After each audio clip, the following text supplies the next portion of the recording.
Hey guys, what's up? Welcome back to Dante's Library.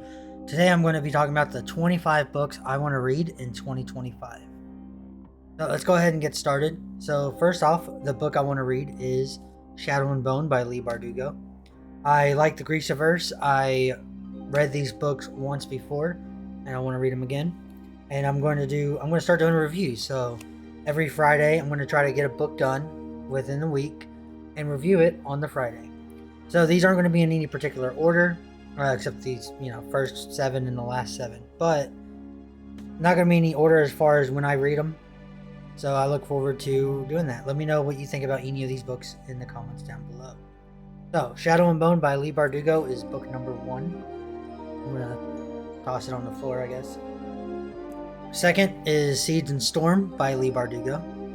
I actually don't care much for the first trilogy. However, I read the trilogy because I read Six of Crows, and I loved it. I read Six of Crows and Crooked Kingdom, then I went to this trilogy, and then I did King of Scars and Royal Wolves. So that is why I like the beginning trilogy, but it's not the best. If you're struggling to get into it, I highly suggest starting with Six of Crows instead. You may love the characters just enough to force yourself through the rest of the books. Trying to just softly set them on the carpet. Alright, third, Ruin and Rising. Yep, it's the third book in the Grishaverse. This kind of sums up everything in the Grisha trilogy before we end up meeting our new characters. Okay, next, Six of Crows. This is what takes place with Kaz Brekker, my favorite character of all time, and somebody I can actually relate to. So, really love this book. I can't wait to read it again and do a review on it. So that is going to be fun. Next up is, if you don't want to see, these are going to be the Grishaverse books at first. Crooked Kingdom. So you can skip through if you already know the rest of the books. But Crooked Kingdom, really like it. It finishes off the story of Kaz and his gang. Okay. Next is 2 books I don't ever see anyone talk about on YouTube, and I don't know why. They are still really good books. King of Scars. This is the 6th book in the Grishaverse, I believe. So this takes place after Crooked Kingdom, and it continues the story of the king from the Grisha trilogy, and it also follows Nina after she separates with the rest of the gang after Crooked Kingdom. Next, we are going to do Royal Wolves. Again, it's the last book of the Grishaverse currently, and this is the book that basically finishes off the King's story and Nina's story. I really like this book. I don't know why I don't see it on anyone's bookshelves. It looks amazing as well. But yeah, I wish more people would read this if they haven't. I feel like they just read up to Crooked Kingdom, and then I feel like they just kind of give up on the entire thing, and I don't know why. But, okay, so other than that, the next book is going to be Breach of Peace. Yes, it is a tiny little novella. It is a mystery book. It's supposed to be high fantasy. I didn't see anything in it that counts as high fantasy. But it's a mystery novel with a little bit of fantasy. It is made by a YouTuber, Daniel B. Green. I think he had to add the B there because Daniel Green himself is a author, so I don't want to confuse on which Daniel Green it is.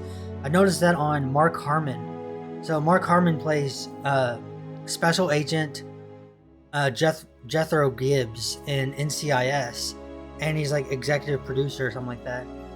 And if you look up his name as an author, it lists like 25 books. However, he said he's only written 2, and he doesn't count himself as an author.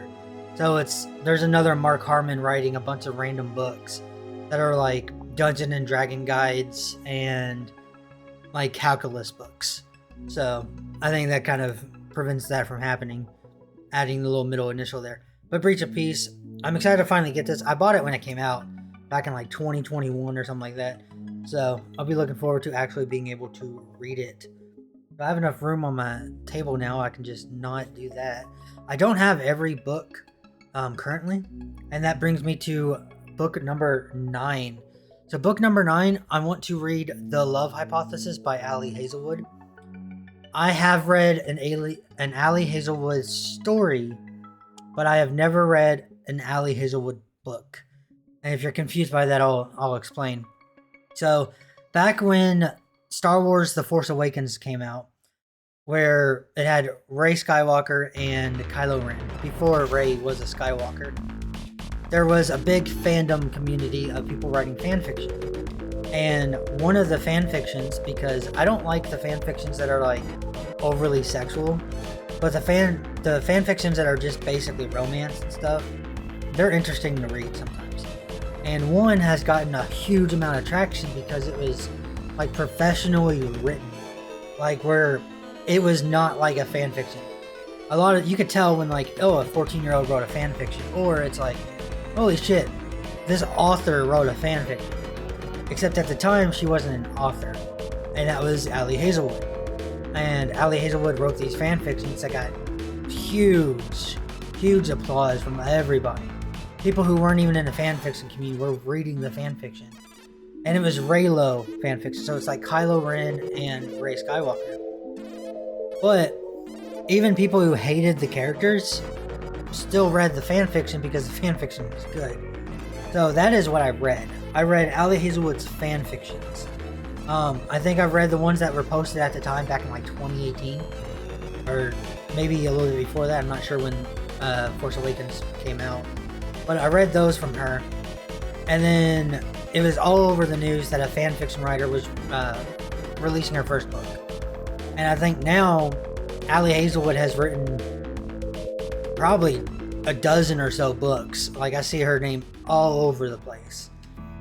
And I think what it was is she took like that fan fiction and then changed the names of the characters and released it as something like The Love Hypothesis. So I look forward to reading that, seeing what is similar to her fan fictions and what is different. So that is number 9 on my list. Alright, number 10 I also do not have. However, I learned that the voice actor, the narrator, is the actress who played Ahsoka. I believe it's on the Clone Wars, and that is Star Wars Ahsoka. So I want to check that out. I think it's really cool when an actress who plays that character does the narration for a book based on that character. So that is number 10. Alright, now number 11 is actually going to be Ghosts of Honolulu. This is going to be I guess it's technically going to be the second book I've ever started, as far as I know, that is actual history. So the Ghost of Honolulu is not a made-up story. It is a true story. It is written by Mark Harmon and Leon Carroll Jr. If those names sound familiar. So like I said, Mark Harmon is Jethro Gibbs on NCIS. He is also a big producer in all of the NCIS shows.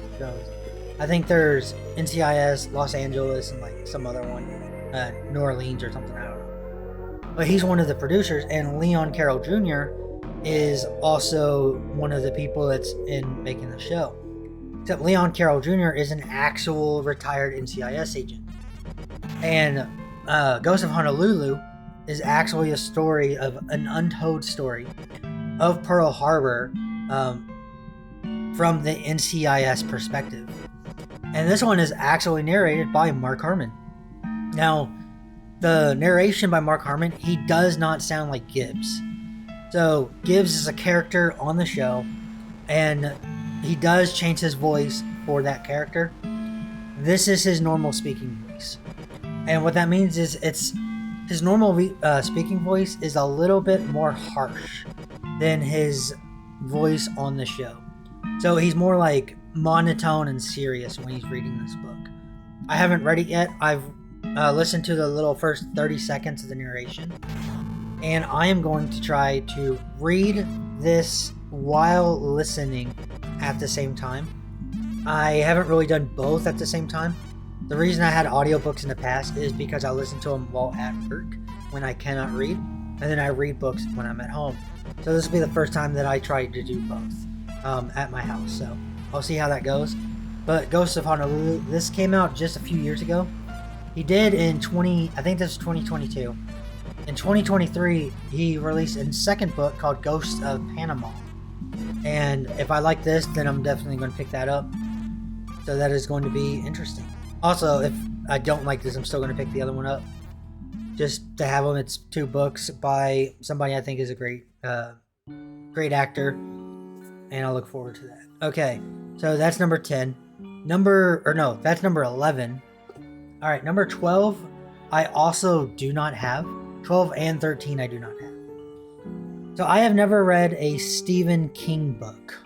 Yeah, Stephen King's the guy who wrote over 65 novels, like 12 like short story collections, like 19 scripts, and all kinds of stuff, right?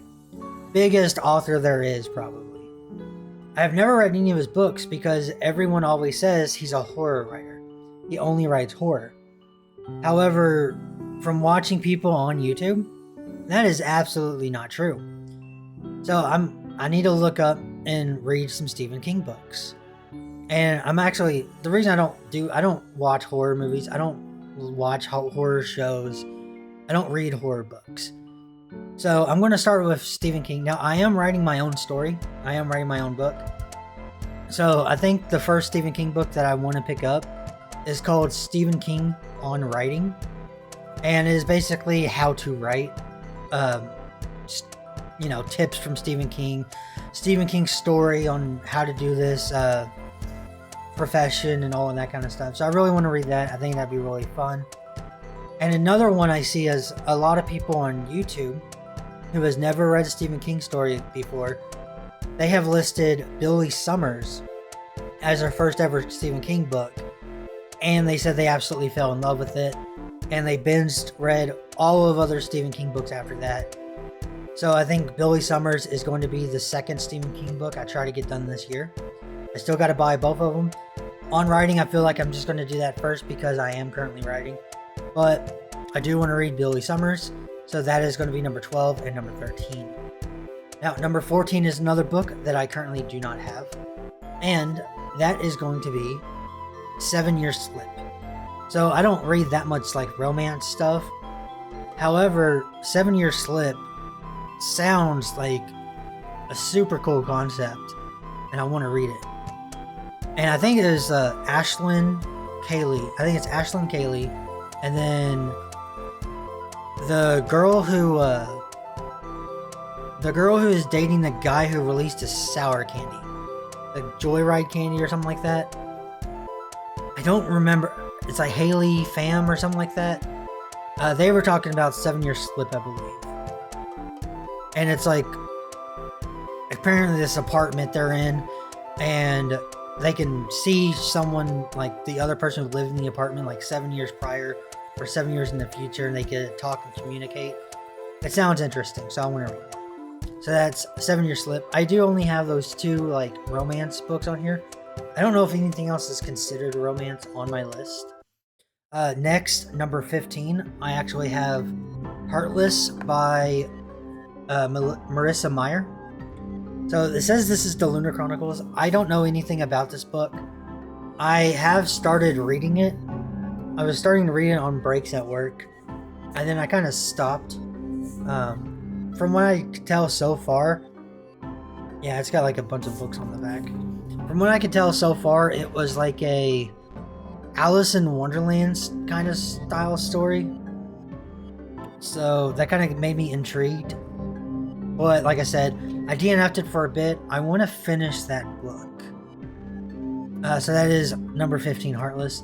Number 16 is a book that I actually DNF'd halfway through because it was kind of really boring. And a lot of the stuff it talked about is kind of common sense. But it's Mafia Democracy by Michael Francese. So, Michael Francese right here is he was in the Mafia. He spent a lot of time in like prison and stuff like that. Found God, became a huge Christian. One of those Christians that are like annoying Christians. Like the ones that are like, oh no, we are taking the Bible at exactly face value, word for word for what it says. Meaning, you're going to hell if you're gay and all that kind of stuff. Kind of like that. I stopped watching his content on YouTube because of that. But I do like his content when he talks about like mafia stuff. And I bought this book, and I bought his other book, Blood Covenant. So the entire point of this book is he is showing how the democracy in the United States is similar to how the mafia is ran. And it comes out to little things like The Prince by Niccolo Machiavelli, which is a really famous book written in the 1500s of how to manipulate people, right? It teaches you how to manipulate other people and how to stay in power and how to be the best ruler of people that there is. If that sounds familiar, there is another book that is written more modernly, which is called The 48 Rules of Power, which a lot of people was reading, like I think it's like 50 Cent and stuff like that. It is the same book, except the like 48 rules or whatever is a more modern version of The Prince by Machiavelli. And it's like Machiavelli would be like, oh, this is, so example, Roman Empire, this king. While this one is like, oh, the 48 powers is like, oh, for example, so-and-so in modern age. So that's kind of like the difference when it comes to that. However, it's basically the same book. And this shows like, okay, these presidents read the book by Machiavelli. These mob bosses read the book by Machiavelli. Here are the things that the manipulation in the book shows. It's like, so presidents do this, this, and this to keep their people happy and to stay in power. The mob bosses do this, this, and this to keep their people happy and stay in power. And it's like, okay, and to manipulate other people, our government does this. And then that's the same as the mafia said this. And that's basically what it is. It is just saying how like the democracy became a mafia. It is interesting. It's just, it's a slow read. I might actually think it would probably be better to get the audiobook of this, because I think the audiobook is actually narrated by Michael Francesi. You know, so it's got like an Italian accent and stuff, but I do think that is a interesting book. It's just, I knew what it was about because I've watched all of his content on YouTube, because he's a motivational speaker now, an author, and he basically teaches people not to be in the mafia. So it's kind of, okay, I've watched his content, so I know what the book is about. I've basically heard his entire reasoning about it. So it didn't give me too much point to continue on with the actual book. But I want to pick it up again. I want to be able to actually say I finished it. Which, you know, it's a small book, so I can probably force myself through it pretty easily. Alright, now, that is book 16. So book number 17 is another book that I started. Hold on, do I have my... that is... Hold on. Oh. I apparently have the Ace of Hearts as a bookmark in this book. But, Stalking Jack the Ripper. Yeah. So I bought this because it is an interesting sounding book. It is written by Kerry Maniscalco, which just reminds me of Sebastian Maniscalco, which is a comedian. It's like a stand-up comedian. He's funny. He's Italian. A lot of his stuff does make fun of Americans, by the way. But it's funny, so freaking get over it. But Stalking Jack the Ripper, I got to chapter 9. I am almost halfway through with the book. I stopped reading it because it didn't have like that much action or anything. It was just kind of going in and out as far as what was interesting. And to be honest, I think I set this down to read Mafia Democracy, and then Mafia Democracy burnt me out on reading, and I just never went back to Jack the Ripper. So I need to finish that. So that is number 17. Alright, number 18 is Dungeon Crawler Carl. So this is a lit RPG book. I have never read a lit RPG. I don't know anything about them. I have heard that this is one of the only good lit RPGs. It is interesting I've read a little bit of it so far. I am that far in. Now, the thing with the Dungeon Crawler Carl is he's written 7 books within 4 years. And I gotta be honest, a lot of people love the book, right? It's a good book. I don't understand. It seems like he hasn't proofread it, and I don't know if other people haven't noticed. So there's a few issues I've seen in the book so far where it's like, say, I think it's real early on in the book, he says like, oh, it reminds me of these video games I've seen, but I've never played. And he says that. And I think it's only 2 chapters later, he's like, oh, these are just like those video games I told you I played. Where he's like talking to the reader. And it's like, no, you specifically stated you did not play those games. But 2 chapters later, you're saying, oh, you did play those games. So it's like a typo or not, I'm not sure. And then he comes in and he says, oh, we went to the like study room or whatever. And I asked Mordecai, what is up with these boss battles? The cat argued with me in the hallway to go loot somebody's body. And I said, no, we need to go find Mordecai to ask him a question. So then we walked down the hallway to find the room. To walk in the room to ask Mordecai the question. He said, okay, but the first 3 sentences of the chapter was, we were in the room and we were asking Mordecai the question. And then it's immediately the 4th sentence is, we haven't yet made it to the room to find Mordecai. It's weird. It's like that. They put that there, and it wasn't meant to be there. It's like they're like, oh yeah, we're gonna ask Mordecai, and then like halfway through writing, he was like, wait, maybe we should say how he got to the room. And then instead of deleting it, he just continued on. And I've noticed that a few times. And then there's also the part where he's got a lot of references, a lot of video game references, a lot of TV shows, Netflix, and all that kind of stuff. Which that's fine. It's the first book that I've read that has a bunch of like references and stuff in it. However, one of the things I think is interesting, I'm kind of wondering, is they met 2 goblins named Rory and Lorelei. And I don't know about you, but it's like they named him Rory and Lorelei. That just makes me think, okay, is that purposefully like a Gilmore Girls reference? I can't tell. I think it is, because the book is full of references. So it seems like, okay, well, Matt Dinniman must have watched Gilmore Girls then. And I don't know, it's got a lot of references that are like out of nowhere. It's like, oh yeah, we got this, this, and this. And then it's like, oh, out of left field, here's a old school reference from a TV show that doesn't exist anymore. Or it might exist, I'm not even sure. But I think that's kind of interesting.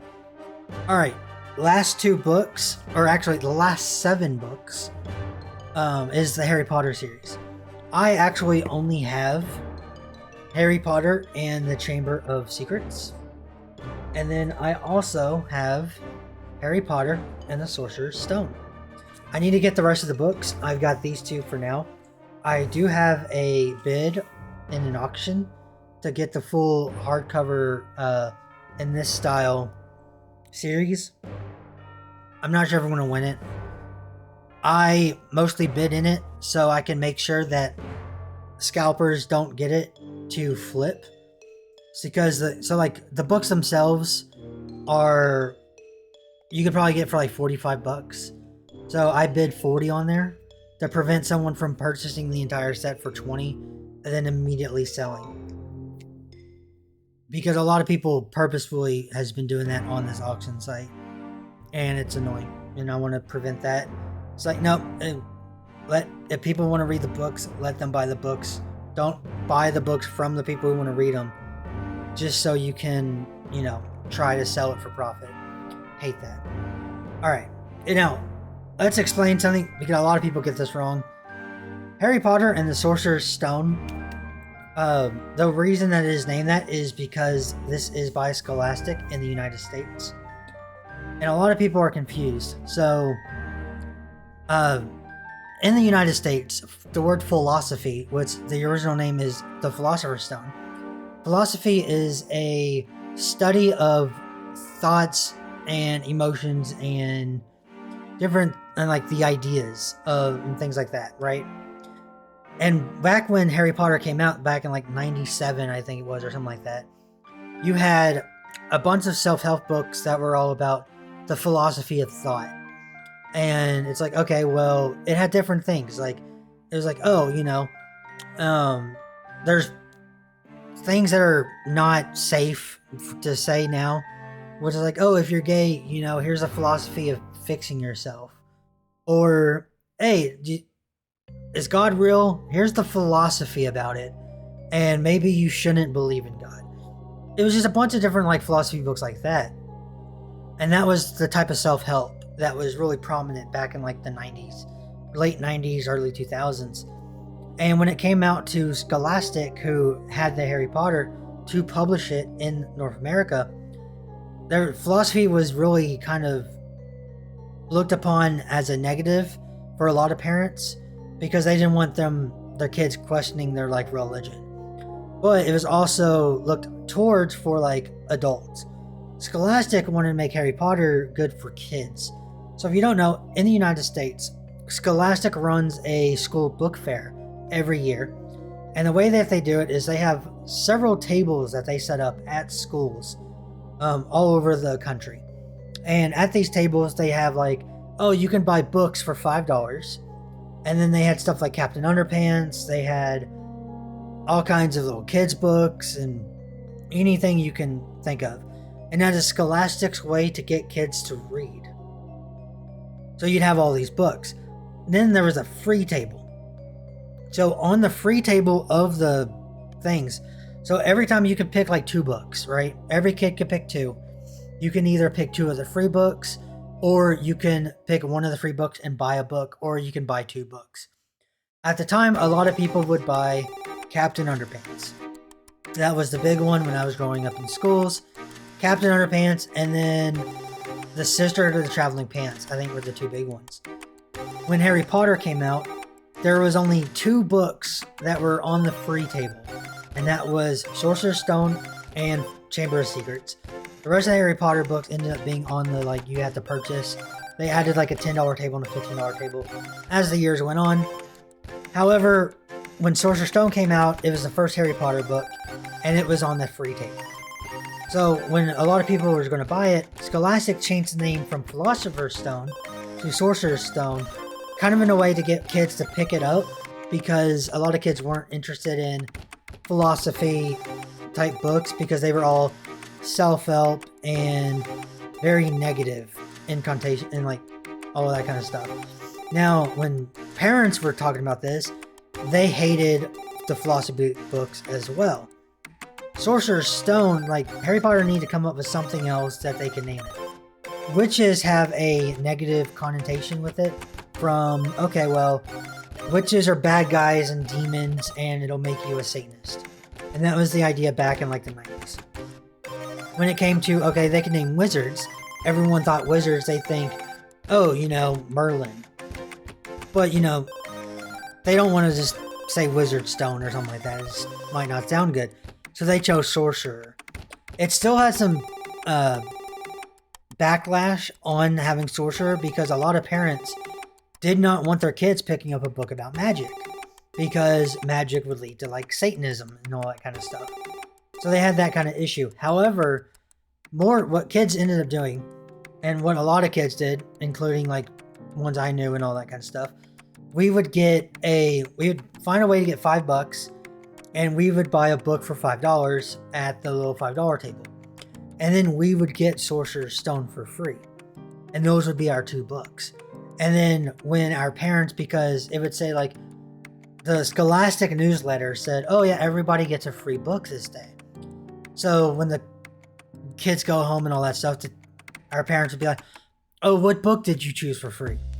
A lot of kids would be like, oh, I got Captain Underpants, or I got Sisterhood of Traveling Pants, or I got, David No, or whatever, that Coy Roy Bear, or whatever it's called. you know, they'd say that book. And it's like, okay, cool. And then they would hide Harry Potter. And then they would read Harry Potter and love Harry Potter, but they wouldn't tell their parents they had Harry Potter. And that was kind of the big thing about that. So it did make a lot more people pick it up, but you know, philosophy doesn't really have anything to do with magic whatsoever, and sorcerer does. And philosophy already had a negative issue back in the 90s and early 2000s, all that kind of stuff.